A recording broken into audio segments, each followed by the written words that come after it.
Hi, and welcome to Inside FOM, now in English, as we've had some requests for that. So we'll try it out this time, and in our new office location here. My name is Sanos, and I'm Digital Marketing Manager here at FOM, and I'll be helping our CEO, Stady, with today's Inside FOM. But before we start, I would like to check if you can hear us. So could you please write in the question tab or the chat tab at the bottom? If we come through clearly, then I will wait for first response. That's there. We got a thumbs up or a sign, so that's good. So with the questions, the question tab and the chat tab, please use that throughout the entire half hour here. I'll interrupt Michael if he's going on about something, if there's questions. Other than that, I'll hand over to you and actually start sharing the slides.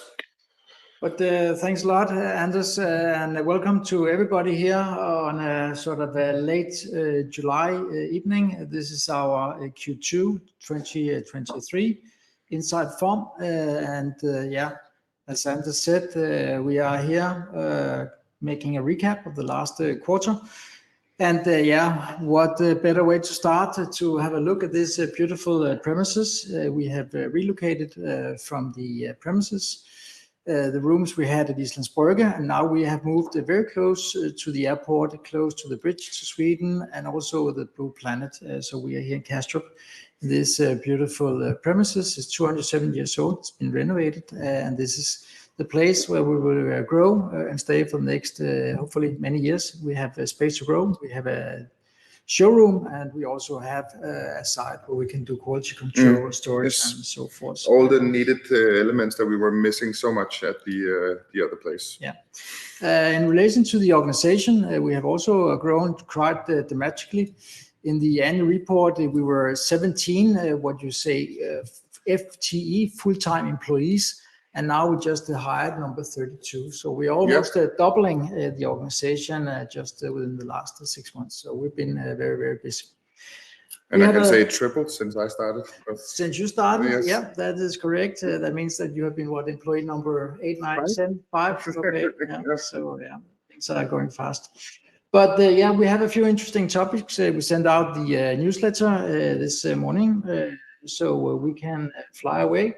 So what about going to the first slide here? This next slide here, ESG Initiatives. Yeah, we published our first ESG report, or we didn't call it report, we called it the ESG Initiatives. And the reason for that is that we would lay sort of the foundation for a report that we will publish every year alongside our annual report. So next one will be in about 1 year from now.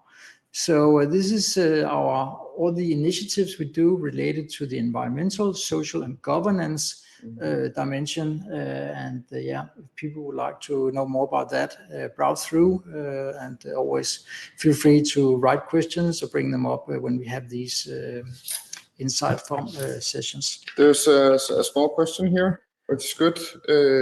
What do you hope a full ESG report can give your company? For us, it's very important that we start making initiatives and reports related to ESG. This is here to stay. We know as the company grows, it will be mandatory for us to report on these elements. So before we were actually obliged to do so, we would very much like to do it on a voluntarily basis. So that's why we have started now, and then we can build on top of that. We have now the skeleton, we have the template for a full-blown ESG report, and now we have started, and now we can just add on. So that was sort of the intention about it. Okay, if that answers it, and there's no more, I think we'll jump to the next slide. Oh, sorry. Next slide here. Yeah, then we're moving into what we call the product news. This is related to our bigger systems. We have the biggest of our machines called the Modulo. R2R stands for roll to roll. So that means continuous coding when our customers would like to code again and again and again in a continuous way. So we have had this branding or marketing video made so people and customers can see what we actually do. So this has been launched very recently, and this is what we're hoping to sell more of. Of course, yes. And you have been involved in making the Yeah, videos. absolutely. It's been some time coming. We've had the modular for a while, but we also need the machine physically and available for us to do some marketing material. So you will see products that you might have heard of if you're a client or even own that we will sort of feature. So we won't call it launches per se. We will call it features because it could be existing products that is then now being launched. Some sales news. Yeah, we have two interesting stories. The first one is that we have had yet another medtech, medical technology customer in our pipeline. We managed to do a sale. It's for a US-based medtech company. This is not the first medtech company, it's actually the third one. So we're starting to see a trend. Why is this interesting? Well, it's interesting because we previously have been focusing very much on solar and batteries, but now we also see the medical industries buying our equipment. So that's, we think, is interesting. The other one is related to a new geographic region. It's sales to Japan, where we have sold one of our flagship products to Japan. And Japan is notoriously a difficult country to penetrate from a Western country. So we think that is interesting for us. Yeah, to absolutely. Yeah. There's a couple of questions in regards to these sales news. First of all, there's a question, should you ask questions in Danish or English? You can ask them in any of the two languages. I will translate them and ask in English to Michael so he can respond. The other question is regarding to the medtech. You were talking a little bit about that it's the third sales. So the question goes, with your latest sale to the US medtech company, is that a sector you are increasingly looking towards? Yeah, absolutely. When you decide to have two strategic areas, you focus on that. But when you see sort of 1 or 2 and 3 inquiries coming from a new area that you have not sort of been focusing a lot, it makes you start thinking, okay, maybe there's an untapped potential. So it would definitely be an area that we will start looking to talk to the customer. What are you using for? Do you have other sort of companies that you could rent our equipment, recommend, and so forth. So we would definitely start looking into this strategic area as well. Yeah. Then I will also jump into our collaboration with Stock.io and Anders Egsvang. Yeah. That's a platform where you also can ask questions pre this show, so we will take them here. 2 of the questions are actually regarding Japan, so I think it's suited to take them now that we've discussed this. The first one, the latest sale in Japan was done through a Japanese distributor. Yeah. In which markets do you sell in-house and which markets do you use distributors? Yeah. How is the distribution agreement set up? Do distributions have to commit to a certain amount each year? And what kind of margin cuts do they usually take? Yeah, no, that's a very good question. We have decided to interact or engage with distributors around the world. It's primarily in the geographic regions where the culture is different, or maybe also the legislation is different. So Japan would definitely be a market that is notoriously difficult. It could also be China and India. Whereas we are a little bit more reluctant to team up with distributors or partnerships in USA and in Europe, because we know the culture, we are used to doing business. Having said that, we do have distributors in these regions, but we are very much focusing on things that are further away from us and more difficult in terms of culture and also legislation. In terms of the amount, the ideal scenario is that you would make frame agreements.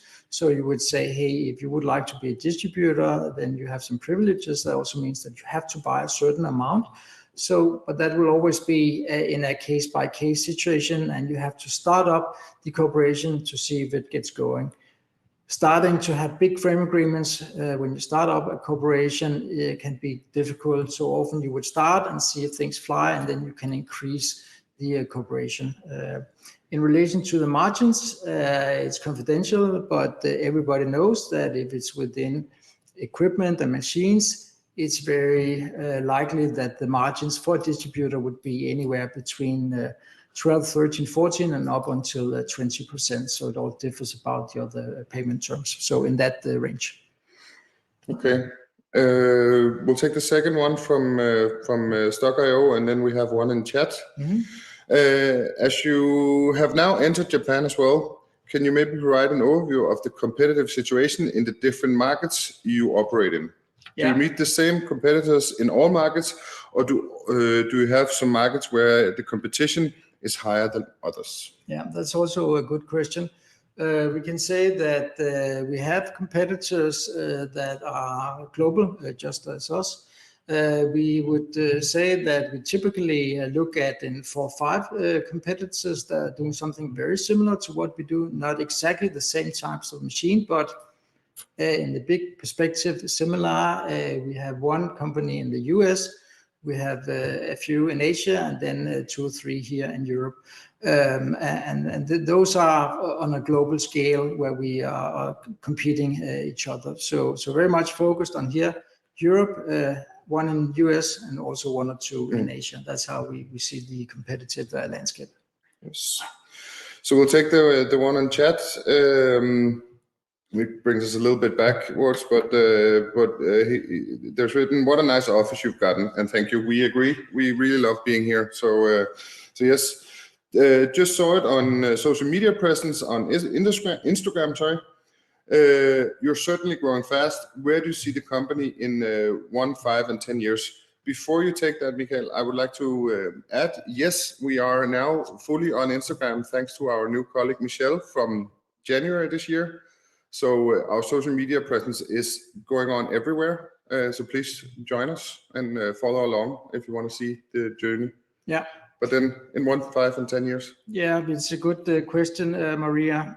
We often get this question, or I often get the question, and my standard answer would be that to look more than 2.5 years ahead is very difficult because nobody knows what will happen in 5 or 10 years' time.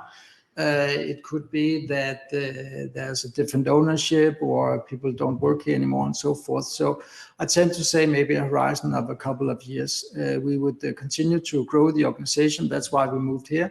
We will continue to focus on exactly what we do and not broaden our perspective.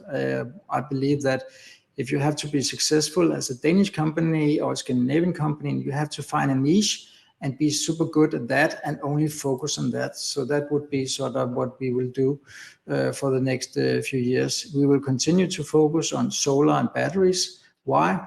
It's a major trend. We believe that that will exist in 3 or 5 years' time and so forth, and try to see how fast and also profitable we can grow. And what will happen in the future, we will see. Hopefully, we will be much bigger than we are right now. But 10 years is a very long time horizon. It's difficult to predict. Mm-hmm. We have, however, without saying too much, gotten this place, so there is room to grow. So we know we will, as you say. So yes. So we won't be moving again next year. No. It's hard work to move if you have tried that. It is. Yes. So another question, which is a little bit off these topics, but it's very, very investor related. What's the plan in regards to being going on the main market? Yeah, also a question I get regularly. I also got it when I went to this podcast that we had in the radio the other day, Millionærklubben. The answer to it is that by the beginning of the year, we announced that we would try to seek application to moving to the main market this year. It is still the plan. It will not be for the summer holiday because everybody going on holiday on Friday. But it's still the plan that by the end of the year, at the latest, we would try to see if we can be on the main market. it's not only entirely up to us, it's an application and dialogue that you have with the NASDAQ platform and also Finanstilsynet.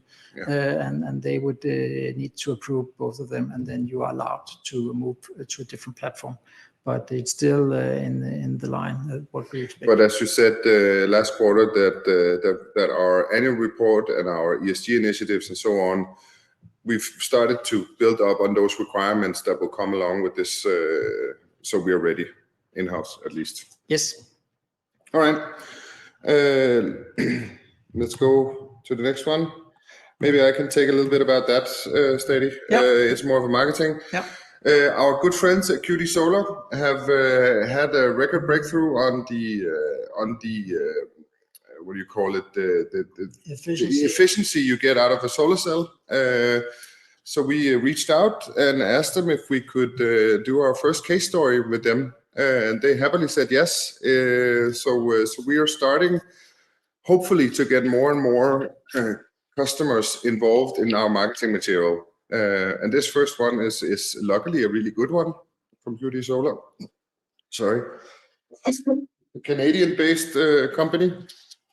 It's been running a few years. So if you're interested in what our clients do and so on, please follow along, and there will be more of these news coming.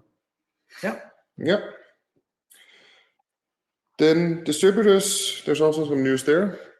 Yeah, again, a new region for us, UAE in the Middle East. We have signed up an agreement with a distributor called ISS Laboratories, covering UAE, Kingdom of Saudi Arabia, Qatar, Bahrain, and Oman and Kuwait.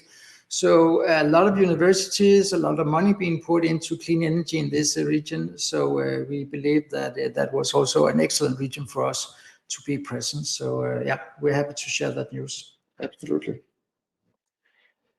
Careers at FOM, also semi-marketing stunt in regards to marketing, having built this platform together with our HR department, and with the increase in us having more and more people, of course, we needed a better platform to cater for applications and the ease of them coming in.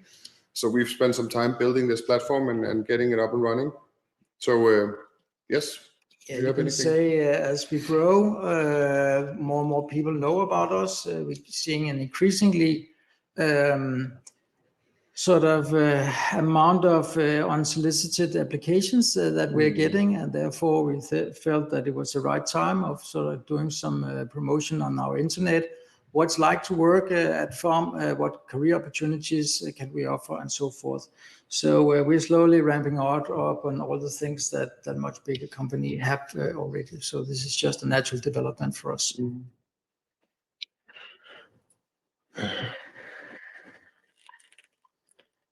Then there are some new hires, of course, this quarter as well. Yeah. Speaking of. Yeah, we can just start from the top. We have hired Alan Denergo as new Chief Sales Officer. Along with him, we're also ramping up on the supply chain channels, supply chain and procurement. Dobrinka Olsen has joined us from another listed First North company. We have hired Crystal Anderson also to joining the sales team, along with Emma, who will be our new office assistant. Actually starting today, formally. Yeah, formally today. The first. And then also our first hiring in the States, Holly Brunner. So yeah, we are ramping up month by month and quarter by quarter.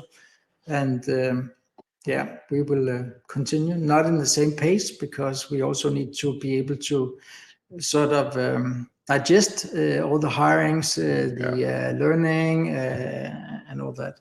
But yeah, I think it's important that signal that we're growing and things are going well. So that's what we sort of wanted to inform everybody about. Then I'll take a little question around the new hires. You've hired your first employee in the US, Holly. Yeah. Is that something you've done to hopefully expand there? Yeah, it's a very deliberate choice. We see US and Canada for that sake. as a major market for us. We believe that having a physical presence will increase the business that we can get. We can go out and meet the customers there, have meetings, demonstrate our equipment, and so forth. Bear in mind that a few years ago, we opened our American subsidiary. It's called FOM Technologies Incorporated. Yes. It's a virtual office in Silicon Valley, where we are based next to the embassy. We have our address there, but we don't have any people hired yet, but we will have that from the 1st of August. So it's simply to ramp up the business in the States. So that's a very sort of deliberate choice. And as you might have noticed on the slide, Holly has a PhD. So she's one of our additional PhDs here who knows a lot about what we do and how the applications our machines are used for is needing what they need there. So we will of course also use her a lot from a marketing perspective with the conferences we go to in the US, because we go to 3 to 4 conferences a year, maybe more next year with Holly there. So it will be easier to send a person who actually can speak the language of the clients or customers there on site, which we will use, of course. Yeah. Okay, going further, 2 questions. So if there are any final questions, please, we'll give it a few moments. I can see someone is writing here. There is also a question here in the question tab.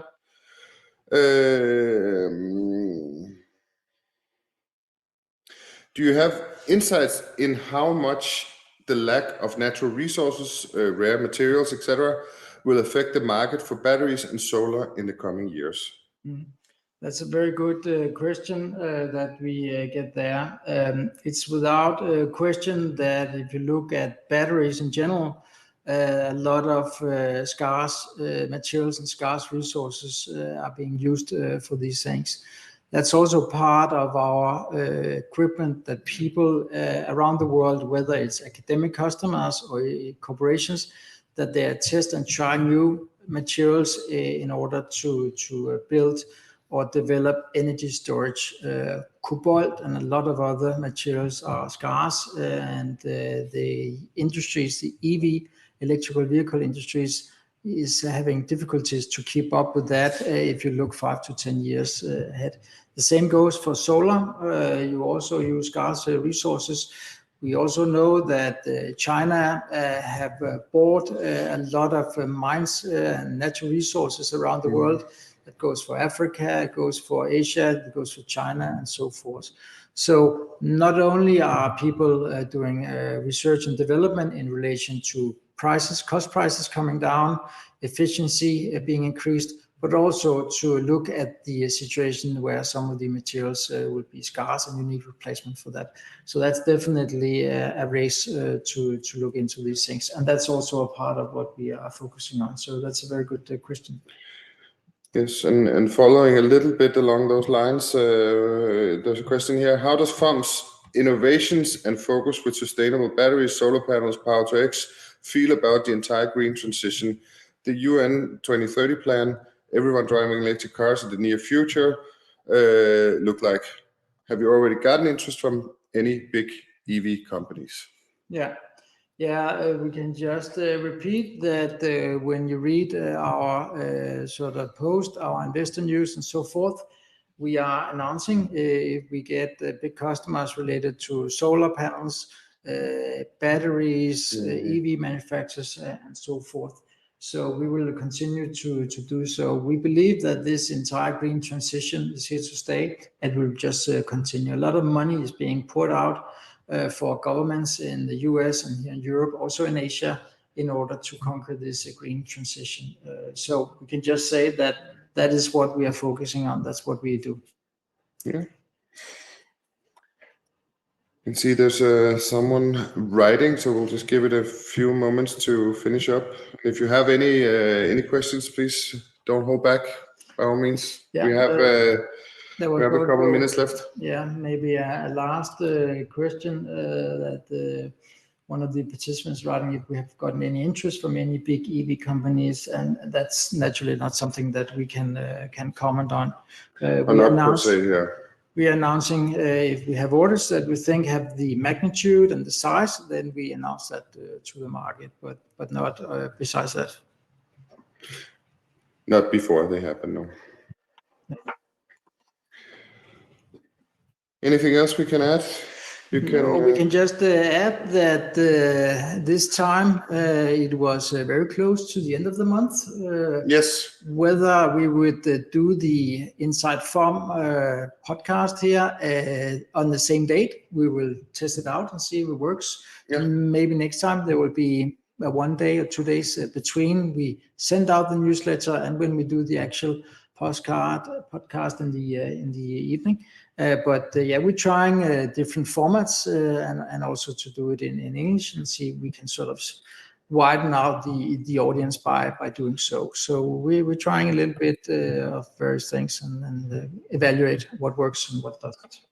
And as we've said before, if you have any questions on a normal Wednesday evening or anything, you're always welcome to send an email to ir@fomtechnologies.com. Please do. Any questions, send an email and then we'll be happy to answer the best we can. Yeah. We have a question before we round off here. It goes for the market size. What is the market for batteries, solar panels in the future, and the potential of the technology? I've got that question many times. The answer is that we really don't know. They are massive and counted in billions of dollars. Not exactly what we do, but the market for batteries and the market for solar panels are huge. It's counted in trillions of dollars. So there's a lot of research being put into increasing the efficiency and improving batteries on a global scale. That is what we can say for sure. But it's very difficult to say exactly how big your market size is for our specific technology. I think that's it. There's no one that seems to write anything or started formulating a question. So should we round off and say thank you for tonight? Yeah. And for those who have been here before, thank you for coming in, and the new ones, thank you for joining. I hope you will coming in 3 months when we have the next one. And have a nice summer to all of you. Yeah, have a very nice summer. Take care. Bye.